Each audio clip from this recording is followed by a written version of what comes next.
I'd like to talk to you today about something that's not very comfortable for some people to discuss, and that's death. This is a topic we hear a lot about. People will call us because their loved one has just died and they don't know what to do next.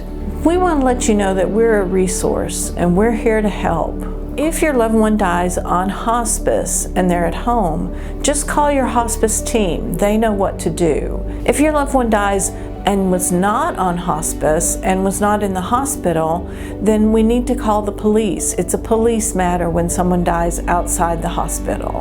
One thing to consider after the loved one's death is, did they want to be an organ or tissue donor?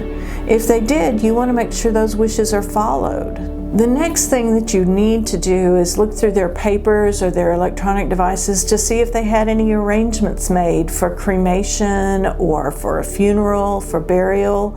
If you don't know and you can't find out, then you have to select a funeral home to take care of the body. If there aren't any arrangements made, then one thing to do is to call a family meeting and discuss what arrangements to be made, what the family can afford, what the family wants, if there's any life insurance to pay for the final arrangements.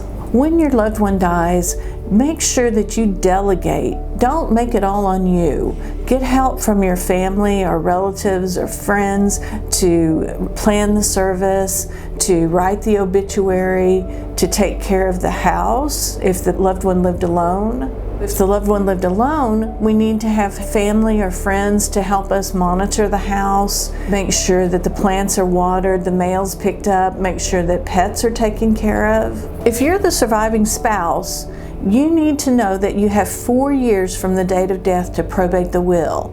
That means you don't have to be in a rush, but you do have to get it done within those 4 years, so keep that in mind. I hope that you were able to find the original will, because probate won't take quite as long if we have the original will.